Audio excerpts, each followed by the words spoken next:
In this video, the Bitcoin price met our target exactly as predicted. Same goes with Ethereum. It both met our target exactly as predicted.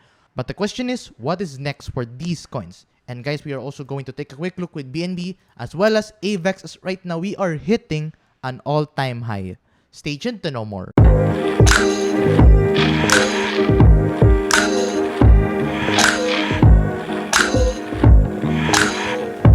So hi guys, and welcome back to another Gab's cryptocurrency video where we trade by data and not by hype. And if you haven't subscribed to my channel, click the subscribe button down below and hit the notification bell so you won't miss out daily technical analysis like this.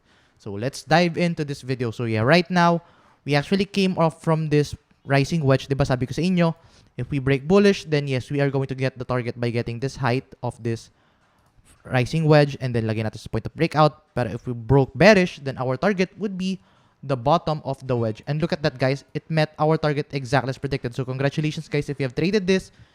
And yeah, right now, what is next for the Bitcoin price? So as you can see, nagkaroon tayo ng strong support dito sa ating 63.6K or yung sinasabi natin target, kasi you can see na meron tayong support at that area. And yun, nagkaroon tayo ng strong bounce. But yeah, what is next for the Bitcoin price?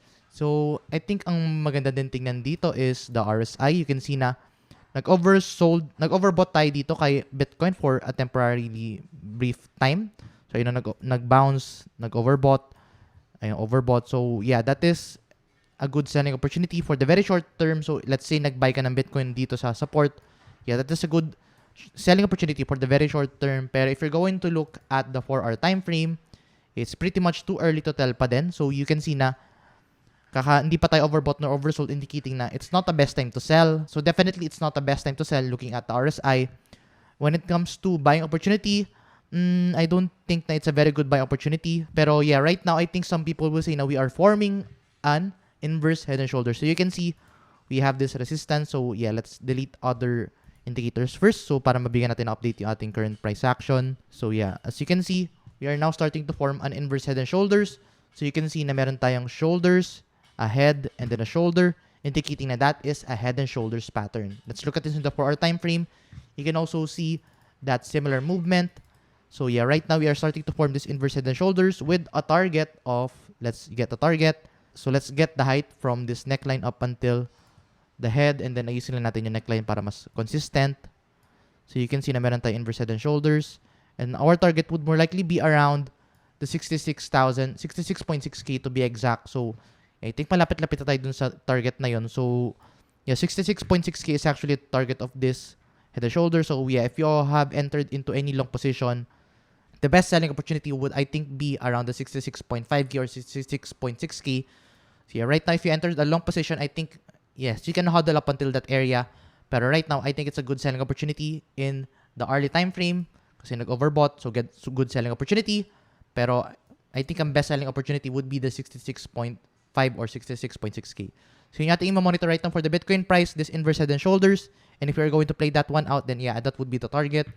Pero let's look at this in the bigger time frame, which is ito nga, yung ating daily time frame. So you can see na we are still forming this trends of higher high, higher low, higher high, higher low. So right now, we are still looking good right now for the Bitcoin price. Pero I think ang worrying dito is I think we are starting to form a rising wedge. And we all know a rising wedge is a bearish pattern. So if this is a rising wedge, then this would indicate na we might see a trend reversal to the downside. So right now, as mentioned, di ba kahapon, meron tayong warning na nag-form kasi meron tayong bearish divergence forming. So ayun na, meron tayong increasing price with the declining RSI. So yeah, that is something to worry. Pero if let's say ma-break natin yung resistance na yan, then yeah, I think mas magiging confident ako na paakit to. Pero right now, what Bitcoin must now do is we must have a higher high right now kasi as you can see, nagkaroon tayo ng higher low. So, ayun na, meron tayong higher low, higher low, higher low, higher high, higher high. So, I think right now what Bitcoin must do is it should have a higher high right now in order for us to sustain this healthy trend. Kasi if not, if ma-break natin yan, then we are going to flip bearish dito for the very short term lang naman with the Bitcoin price. In that case, magkakaroon tayo ng dip. Pero overall, the overall trend ng Bitcoin is still bullish. If you're going to zoom out pa din, it's a I think, for me, it's a convenient pullback. Not much to worry about. That's a good entry opportunity for the long term if you break down to the downside. So, yeah, wala naman dapat ika-worry kasi, yeah, normal lang naman ang dip sa isang bull market. And, yeah, pagkaroon siya ng dip, always buy the dip following dollar cost average strategy. Pero yun, if we break bullish, then our target is by getting this, yun nga, by getting the height of this wedge. So let's draw this wedge. And then yun nga, lagyan natin sa possible point of breakout. So if this breaks bullish, then you can see 76.4K would be our target. And yeah, right now, do not trade this big trades pa as of now. Kasi if hindi pa natin siya break, then yeah, that is not a confirmed move. So for me, maglalagay ako ng malaking trade if let's say magkaroon na tayo ng dip and then mag-form tayo ng bullish indicators. Then yeah, that would be a good buying opportunity. Pero right now, hodl pa din ako sa aking mga Bitcoin positions, both sa mga short term as well as sa bigger time frame, especially itong bigger time frame.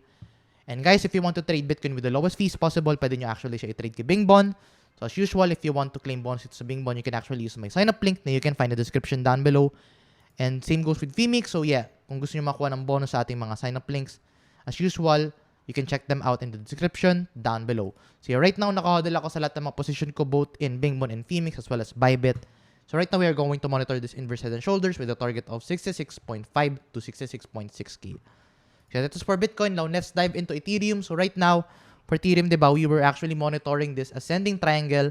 And diba, meron tayong bullish and bearish target. And actually met our target exactly as predicted. So congratulations if you have traded that. So right now, what's next for Ethereum? So as you can see, Ethereum is right now forming this somewhat of a strong support dito around the 4.5K. So yeah, right now nagkaroon tayo ng strong bounce at the 4.5K. So right now we need a 4-hour candle close above this falling channel. So you can see, nagkakaroon tayo ng breakout. Pero what we must have right now is, this must close above this area. Kailangan mag-close siya above with buy volume. So right now, I think nakukulangan ako sa buy volume niya. Pero if na-break natin siya, then our target for Ethereum is going to be the previous all-time high around the 4.8K.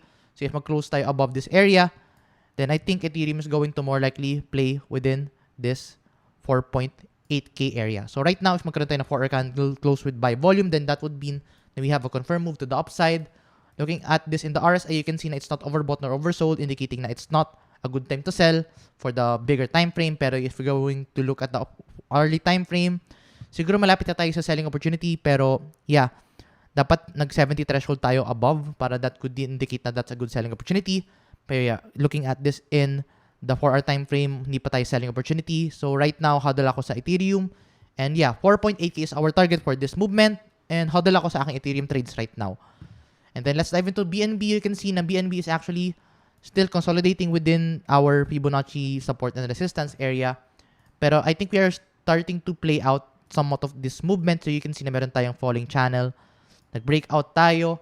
And our target for this falling channel is actually the 666 or actually $663. So yeah, if you are trading BNB at gusto mo mag-sell, I think 663 is a good target. Pero I think yung pinaka-optimal target talaga would be the $690. Kasi yun yung ating Fibonacci retracement, resistance, and looking at this in the RSI, you can see na 70 threshold yung ating selling opportunity. So right now, it's not a good selling opportunity yet for BNB. So right now, monitor natin si BNB if we are going to take partial profit at the $663. And then, yeah, go another take profit area at the $690. That would mean na yun yung ating all-time high, the 690. And if ma-break natin siya, our next target for BNB would be around the $985 na. So yeah, wala nang ibang target if ma-break natin to. $984 or $985 na yung ating next target for BNB. So right now, monitor natin tong short-term price action BNB for the very shorter time frame. And yeah, hodl lang tayo ngayon for BNB, not unless we reach the $663 as well as the $690. So yeah, that is for BNB. And let's dive into AVAX. As you can see, we are now producing an all-time high. So ang target natin ngayon kay AVAX is actually the next Fibonacci resistance of the $104. So yeah, right now, that is what we are going to monitor, the $104. And as you can see, nag-bounce off tayo sa ating 50 moving average in the early time frame, indicating that that was a good buying opportunity. And yeah, $104 ang ating target. You can say na this is somewhat of a falling channel din na nag-form. That's why nung nagkaroon ng breakout, we actually saw that movement to the upside. So you can see, we have that movement. So it actually met this target. So this would indicate na it's actually a good selling opportunity for AVAX. So if you want to take partial profits, now is the best time to take partial profits. Pero yun nga, yung target natin dito for AVAX is actually the $104. So yeah, yun yung ating mo monitor for AVAX right now. And if you want to trade AVAX, pwede nyo siya i-trade kay Bingbon. So yeah, as usual, sign-up links are in the description down below. So yun muna update natin for today, guys. If you find this video useful and informative, please give this video a like. And if you want to see more contents like this, please subscribe for more. I'll see you in the next video and bye-bye for now.